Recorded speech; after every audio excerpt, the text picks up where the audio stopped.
Welcome to okay TV. నేను మీ journalist శ్రావ్య. ముందుగా okay TV ప్రేక్షకులందరికీ నమస్తే.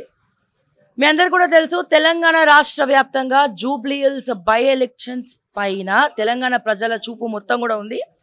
ఎవరు గెలుస్తారు అనేది చాలా క్యూరియాసిటీతో తెలంగాణ ప్రజలు ఎదురు చూస్తూ ఉన్నారు జూబ్లీ హిల్స్ వైపు.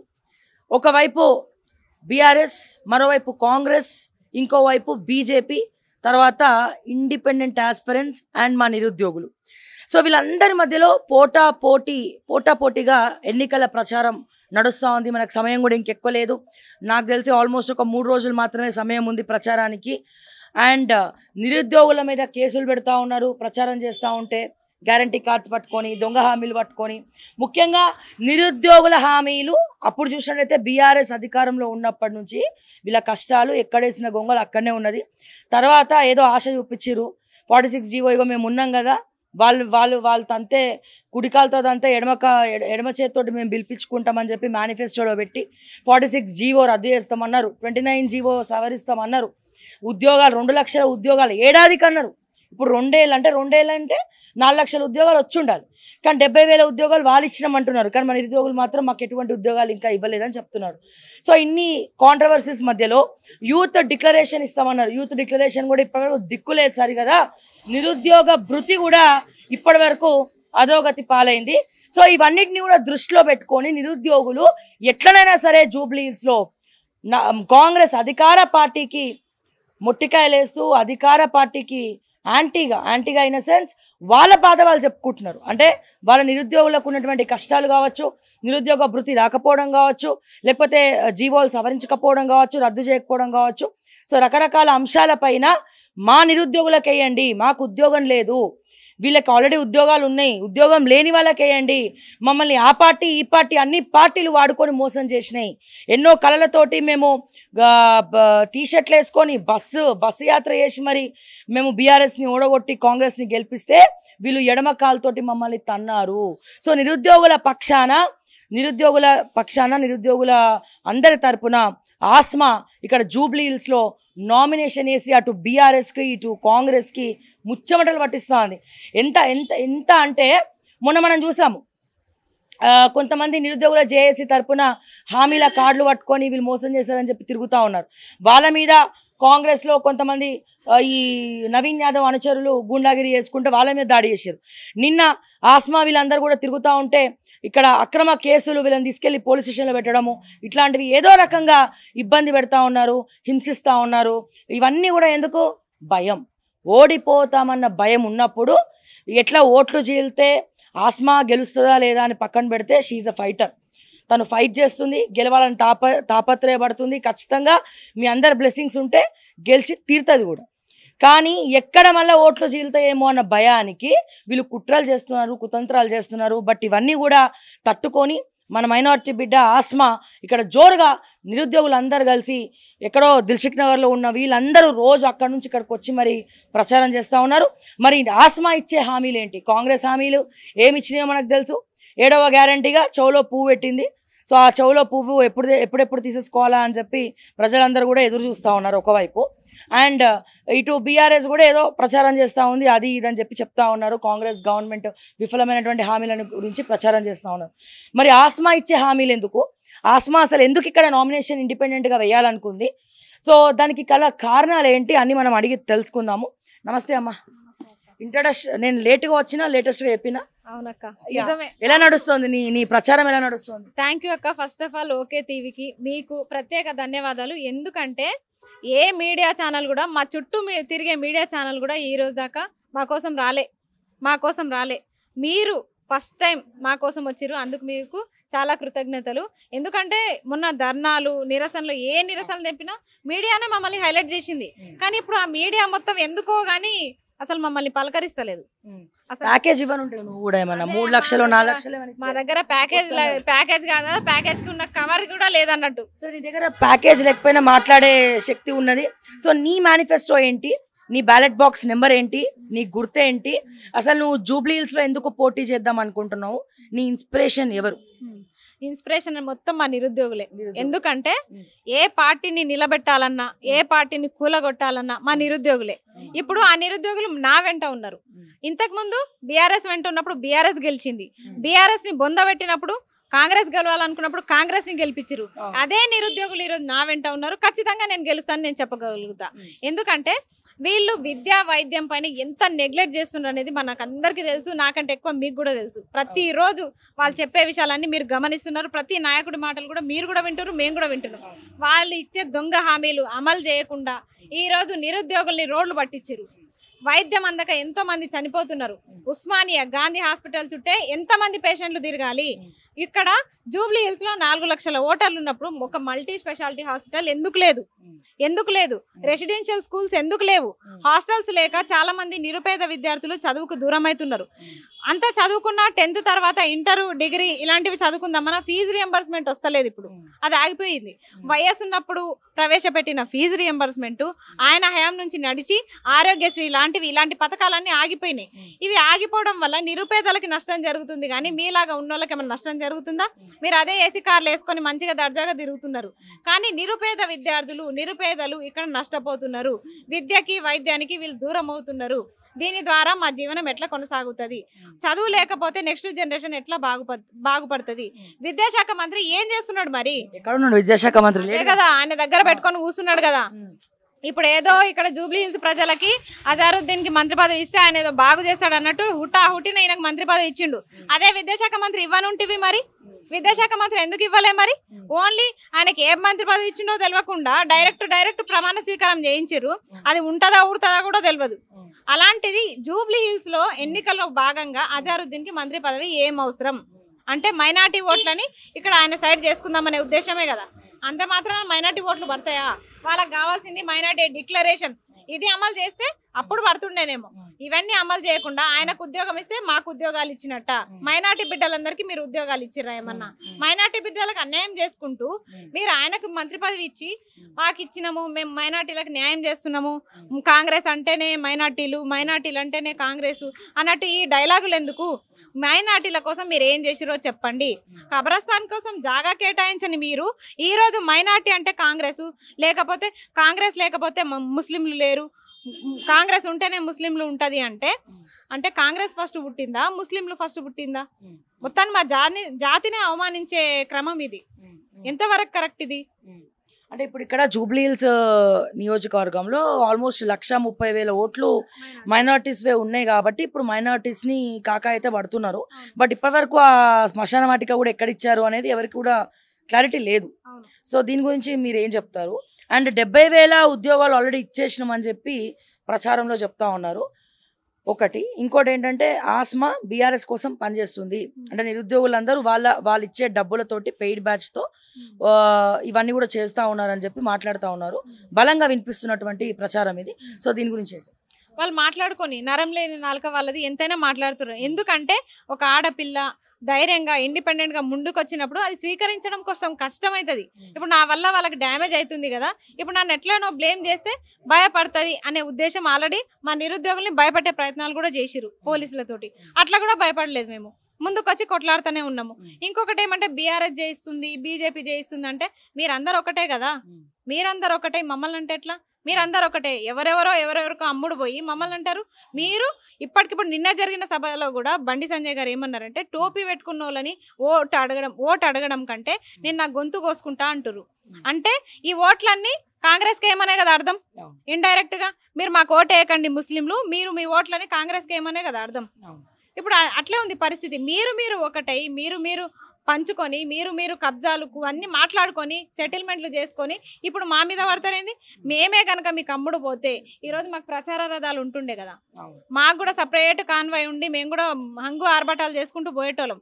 ఇట్లా మొత్తం ఒక పాంప్లెట్ పట్టుకొని ఇక 4 అడుగులు వేసుకుంటూ ప్రతి ఇంటింటికి ఎందుకు తిరుగుతాం? మేము కూడా రోడ్ల మీదే ప్రచారాలు చేసేటోళ్ళం కదా. ఇంటింటికి తిరిగి ఎంతమంది సపోర్ట్ ఉన్నారు? వీళ్ళందరూ కూడా నిరుద్యోగులే కదా, నిరుద్యోగులే మొత్తం అంతా కూడా అంతా నిరుద్యోగులే. ప్రతిరోజు ఇక ఫుడ్కి దానికి ఇబ్బంది అయి కూడా తినక కూడా ప్రచారం చేస్తున్నారు. ఒక పూట తింటాము, ఒక పూట తినము, అయినా సరే ప్రచారం మాత్రం మేము మా వంతుగా ప్రతి ఇల్లు తిరిగి వీళ్ళు చేసిన అన్యాయాలను చెప్పే ప్రయత్నమే చేస్తున్నాం. అన్యాయాన్ని చెప్తున్నారు ఓకే, మరి నువ్వు ఇచ్చే హామీలు ఏంటి? ఒకవేళ నీకు ఓటేస్తే నువ్వు దేనికోసం కొట్లాడతావు? ఇప్పుడు ఒక్కటే లాజిక్, ఈ కాంగ్రెస్ పార్టీ గెలవడం కోసం మేనిఫెస్టో ఏదైతే తయారైందో అది మా నిరుద్యోగుల సమక్షంలోనే తయారైంది. వాళ్ళ మేనిఫెస్టోని అమలు చేస్తలేరు కాబట్టి కాంగ్రెస్ మేనిఫెస్టోలోనే మేము అమలు చేసి చూపిస్తాం. అది మేము రాసిన మేనిఫెస్టో, అది మా మేనిఫెస్టో, మా ఆలోచననే కాబట్టి అదే మేము అమలు చేసి చూపిస్తాం. విద్యా వైద్యం పైన ప్రత్యేక దృష్టి సాధిస్తాం మేము. సో ఏంటి నీ గుర్తు ఏంటి, మీ నెంబర్ ఏంటి? నా గుర్తు బ్యాటరీ టార్చ్, సీరియల్ నంబర్ 33. ఒకసారి ఎక్స్ప్లెయిన్ చేయండి వ్యూవర్స్ అందరికి. జూబ్లీ హిల్స్ నియోజకవర్గ ప్రజలందరికీ కూడా నీకు ఓటేయాలంటే ఏ నెంబర్ నొక్కాలి? నాకు ఓటేయాలంటే 33 serial number, Asma Begum, battery torch symbol. ఇది థర్డ్ బ్యాలెట్ లో ఫస్ట్ ఉంటది, నాదే ఫస్ట్ ఉంటది. Third ballot, third EVM, first second third ఇవి దాటిన తర్వాత థర్డ్ లో ఉంటది, ఫస్ట్ నాదే ఉంటది, ఇదే ఫోటో ఉంటది. కాబట్టి జూబ్లీ హిల్స్ ప్రజలకి నేను ఇదే తెలియజేస్తున్నా, ఇదే నా సింబల్, ఇట్లానే ఉంటది. కాబట్టి ఖచ్చితంగా 33 సీరియల్ నెంబర్ కి ఓటు వేయగలరు అని చెప్పేసి కోరుకుంటున్నా. సో 33 సీరియల్ నెంబర్ నొక్కితే మీకు ఇక్కడ ఓటు పడినట్టు లెక్క. సో నేనే ఓటేసినాను. సో సింబల్ వచ్చేసి టార్చ్, అంటే నిరుద్యోగుల జీవితాల్లో వెలుతురు నింపేదే ఈ టార్చ్. సో తప్పకుండా మీరందరూ ఆస్మాకి ఓట్లేసి గెలిపియండి అని చెప్పి ఓకే టీవీ తరపున నేను కూడా రిక్వెస్ట్ చేస్తా ఉన్నాను, ఆస్మా తరపున. అండ్ అలాగే ఫైనల్గా ఆస్మా, ఒకవైపు బీఆర్ఎస్ మాటల యుద్ధం చూస్తున్నావు, ఇంకోవైపు కాంగ్రెస్ వాళ్ళ చూస్తున్నావు, ఇద్దరు జోరుగా బండబూతులు తిట్టుకుంటున్నారు. అండ్ ఇక్కడేమో మాగంటి సునీత గారు అసలు రెండో భార్య, మొదటి భార్య నేను వచ్చి ప్రెస్ మీట్ పెట్టి మొత్తం ఏదో ఇన్ని రోజులు రాలేదు బట్ ఇప్పుడు వచ్చి చెప్తా ఉంది. సో ఇవన్నీ కూడా వాళ్ళే అంటారు, బీఆర్ఎస్ వాళ్ళు ఇది కాంగ్రెస్ చేసిన కుట్ర అంటారు. ఇవన్నీ ఎలా చూస్తున్నారు మీరు? అంటే వీళ్ళు మాటలు తిట్టుకోవడము, రేవంత్ రెడ్డి కేటీఆర్ని తిట్టడం చెత్తనా కొడుక అని, కేటీఆర్ వచ్చేసి రేవంత్ని తిట్టడము, ఎట్లా కనబడుతుంది రాను ఇదంతా కూడా? ఈ చెత్తగాలను గెలిపించుకోవడమే మనం చేసిన తప్పు ఫస్ట్. ఇప్పుడు వాళ్ళు తిట్టుకుంటే మనకి ప్రచారానికి ఇంకా మంచి వే దొరికినట్టు కదా. తిట్టుకోండి, షోలు పెట్టి ఒకరినొకరు తిట్టుకునే పనులనే మీరు ఉండండి, మేము ప్రచారాలు చేసుకుంటాం. డోర్ టు డోర్ మేము ప్రచారం చేసుకుంటాం. మీ తిట్లే మాకైతే అదే పెద్ద ఆశీర్వాదం అనుకుంటున్నాం. మీరు అట్లే తిట్టుకోండి, ఒకరినొకరు ఇంకా బలంగా తిట్టుకోవాలి, మీరు ఇంకా కొట్టుకోవాలి. ఎందుకంటే ఇద్దరు తప్పు చేసారు నిరుద్యోగుల పట్ల, ప్రజల పట్ల. కాబట్టి మీరు ఇంకా దిగజారిపోయారు, చెత్తనా కొడుకులు అనే స్టేజ్ కి మీరు దిగజారిపోయారు. ఒకరినొకరు దూషించుకోవడము. అసలు ఎన్నికల కమిషన్ స్పందించాలి దీనిపైన. వ్యక్తిగత దూషణలు చేయొద్దు కదా. అలాంటప్పుడు వీళ్ళు దూషించుకుంటుంటే మరి ఎన్నికల సంఘం ఏం చేస్తుంది? మరి మాలాంటి సామాన్యులకు ఉన్న రూల్స్ ఈ పార్టీ అధికారులకు ఎందుకు లేవు? ఎవరో నిన్న ఇబ్బంది పెట్టినట్టు తెలిసింది. ఎవరు?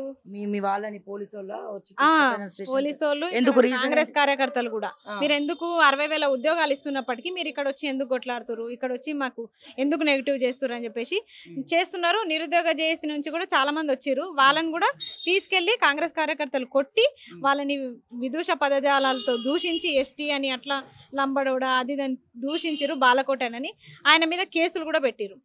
ఇది చాలా తప్పని చెప్తున్నా. ఎందుకంటే ప్రచారం చేయడానికి వచ్చిన ఇప్పుడు ఇంతకు ముందు బీఆర్ఎస్ గవర్నమెంట్ ఉన్నప్పుడు ఇదే నిరుద్యోగులు బస్ యాత్రలు చేశారు. మరి అప్పుడు కేసులైనా కాలేదు. మరి ఇప్పుడు కూడా ఎన్నికలు జరుగుతున్నాయి. ఖచ్చితంగా నలుమూలల ఉన్న జిల్లాల నుంచి వస్తారు, వాళ్ళ నిరసన వాళ్ళు తెలియజేస్తారు.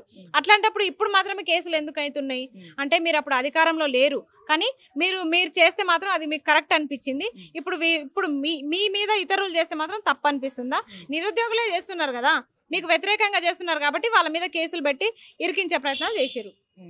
చాలా భయపెడుతున్నారు. ఇప్పుడు వీళ్ళని కూడా వెనకాల వస్తే మీకు ఖచ్చితంగా కేసులు పెడతాము, మీరు రాకండి అని చెప్పేసి భయపెడుతున్నారు. ఎలక్షన్ కమిషన్ కంప్లైంట్ ఇచ్చాను నేను, పోలీస్ స్టేషన్ లో అయితే ఇచ్చాను. అభ్యర్థి తరపున వచ్చిన వాళ్ళని బెదిరియడం నన్ను బెదిరించలేదు కానీ నా వెనకాల ఉన్న అభ్యర్థుల్ని బెదిరిస్తున్నారు. ఈ రోజు కూడా ఇప్పుడు కూడా కాంగ్రెస్ లీడర్ అట ఒక ఆయన వచ్చి కూడా అట్లే అంటున్నాడు, మీరేంది బాగా ఇది చేస్తున్నారు, సరే చూస్తున్నాం మేము కూడా, అయినా భరిస్తున్నాము, మీరు ఎందుకు నెగిటివ్ చేస్తున్నారు కాంగ్రెస్ పార్టీని అంటే, అయ్యా నువ్వెంత కష్టపడ్డావో మేము కూడా అంతే కష్టపడ్డాం కాంగ్రెస్ పార్టీ గెలుపు కోసం. ఈ రోజు అప్పుడు ప్రచారాలు చేసినట్టే ఇప్పుడు వచ్చి ప్రచారాలు చేస్తున్నామంటే అర్థం చేసుకోవాలి. అర్థం చేసుకోకుండా నువ్వు ఎందుకు చేస్తున్నావు అంటే నువ్వు తీసి చూడు, గత చరిత్ర తీసి చూస్తే తెలుస్తుంది అక్కడ నిరుద్యోగుల పాత్ర ఉందా లేకపోతే నీలాంటి కార్యకర్తల పాత్ర ఉందా తెలుస్తుంది. నీకు భయపడేది అంతా చేస్తున్నట్టు భయపడే చేస్తున్నారు. మరి భయం లేకపోతే మాకు ఎదురు ఎందుకు వస్తారు? వాళ్ళు ఎదురొచ్చి ఆపే ప్రయత్నాలు ఎందుకు చేస్తారు? డైవర్ట్ చేసే ప్రయత్నాలు కూడా చేస్తున్నారు. కావాలని మనకు అఫిడవిట్ లో మన నంబర్స్ పెడతాం. ఎట్లా ఫోన్లు చేస్తున్నారు అంటే అసలు ఏదో వాళ్ళకి బాకున్నా అన్నట్టు చేస్తున్నారు. మీరు మాకు బాకున్నారు అయ్యా, ఉద్యోగాలు బాకున్నారు, మాకు రావాల్సిన పథకాలన్నీ బాకున్నారు, హామీలన్నీ బాకీ ఉన్నారు కాబట్టి నిరుద్యోగులు బాకీ కార్డులు పంచుతున్నారు. తప్పేముంది? ఆ వాటి గురించి మాట్లాడకుండా మీరందరూ నిరుద్యోగులు కాదు, నిరుద్యోగులు కాకపోతే ఎవరు మరి? ఎవరు మరి? అవును, కొందరికి కొన్ని పార్టీల రిస్ట్రిక్షన్స్ ఉంటాయి. ఇప్పుడు ఏబీవీపీ ఉంది, ఎస్ఎఫ్ఐ ఉంది, బీఆర్ఎస్వి ఉంది, చాలా బీజేవైఎం ఉంది. వీళ్ళంతా నిరుద్యోగులు కాదా? చదువుకునేటోళ్ళు కాదా వాళ్ళు? నిరుద్యోగుల పక్షాన ఎవరు కొట్లాడినా మేము నిరుద్యోగులుగా స్వీకరిస్తాం. మాకు పార్టీలతో సంబంధం లేదు. వాళ్ళు వచ్చి మేము నిరుద్యోగులం అంటే ఖచ్చితంగా వాళ్ళని స్వీకరిస్తాం. మేము ఫైనల్గా నీకు ఓటు ఎందుకు వేయాలి? నాకు ఎందుకు ఓటేయాలంటే, ఇలాంటి చదువు వచ్చిన దద్దమ్మలు కూడా కొంతమంది ఉన్నారు ఇప్పుడు ప్రభుత్వాల్లో. చదువు రాని దద్దమ్మలు కొందరు ఉన్నారు. తెలిసి తెలియక మిడిమిడి జ్ఞానంతో చేసే వాళ్ళు కొందరు ఉన్నారు. అన్నీ తెలిసినా కావాలని చేసేటోళ్ళు కొందరు ఉన్నారు. ఇప్పుడు ఇలాంటి వాళ్ళని అక్కడ కూర్చోబెట్టి మన సమస్యల్ని చెప్తుంటే ఆ జీవోలు అర్థం కాక ఇది ఏ సర్వే నంబర్ అయ్యా అనే స్థితికి వచ్చారు వాళ్ళు. అంటే సర్వేలు, భూములు వీటి మీదే ఉన్నారు వాళ్ళ ఆలోచన మొత్తం. ఆ జీవోలు చదువుకున్న వాటి పట్ల ఆ జీవోల వల్ల నష్టపోతున్నామని మేము చెప్తుంటే ఇది ఏ భూమి సర్వేలో ఉంది అనే స్థాయికి వాళ్ళు ఉన్నారు. రేపు ఏమవుతుందంటే ఇన్కమ్ సర్టిఫికెట్లకి, క్యాస్ట్ సర్టిఫికెట్లకు కూడా వీళ్ళు అపాయింట్మెంట్లు ఇస్తారు. ఆ స్థితికి దిగజారిపోతారు. ఇలాంటి వాళ్ళు అక్కడ ఉండడం కంటే అసెంబ్లీలో మాలాంటి నిరుద్యోగులు ఎవరైనా సరే, నేననే కాదు, ఎవరున్నా చదువుకున్న వాళ్ళు ఉంటే అక్కడ బాగుపడుతుంది. ప్రశ్నించే గొంతుకు అక్కడ ఉండాలని చెప్పేసి నేను కోరుకుంటున్నా. అది నేను ఉండాలని చెప్పేసి నాకు కూడా కొంచెం స్వార్థం ఉంటుంది కదా, నేనుంటే బాగుంటుంది అని నాకు కూడా అనిపిస్తుంది. నేను ఉండాలని నేను కోరుకుంటున్నా. మొదటి అడుగు వేసిన. సతాయించలేదు, ఆఫర్ చేసిరు విత్డ్రా చేసుకోమ్మా అని చెప్పేసి. ఇండైరెక్ట్ గా వేరే వాళ్ళతో కాల్ చేయించారు. అయినా సరే విత్డ్రా చేయించుకోలేదు. ఆ తర్వాత అప్రోచ్ అయ్యి మళ్ళీ నువ్వు విత్డ్రా చేసుకోలేదు కానీ కొన్ని ఆఫర్స్ ఇస్తాము, ఇల్లు కట్టిస్తాము, నీకు ఉద్యోగం ఇస్తాము అంటే నేనన్నా ఈ చదవకపోయినా ఉద్యోగం ఇస్తారా అంటే బీఆర్ఎస్ చేసిన తప్ప ఇప్పుడు మీరు చేస్తున్నారు. అంతే కదా అక్క? ఇప్పుడు అదే చెప్పిన, చదవకపోయినా ఉద్యోగం ఇస్తారు, నాకు పెళ్లి చేస్తారట, నా చెల్లె పెళ్లి చేస్తారట, నేను సైడ్కి సైలెంట్గా ఉండి ప్రెస్ మీట్ పెట్టాలంట. ఇదంతా కేటీఆర్ చేయిస్తున్నాడు, కేటీఆర్ ఆడిన డ్రామా అని.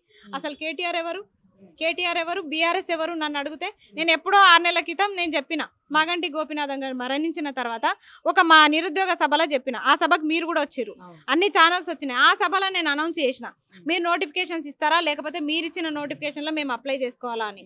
నేను అదే చేసి చూపించిన. అలాంటిది కేటీఆర్ పెట్టిన నేనెందుకు చెప్తా, కేటీఆర్ వేయించిండని నేనెందుకు చెప్తా, నాకేం అవసరం? అసలు కేటీఆర్ వేయించిండనే, కేటీఆర్ వేయించినప్పుడు నేనెందుకు చెప్తా? నేను చెప్పాను, నేను ఒప్పుకోనని చెప్పిన. అట్లా కూడా భయపెట్టే ప్రయత్నాలు చేసిరు.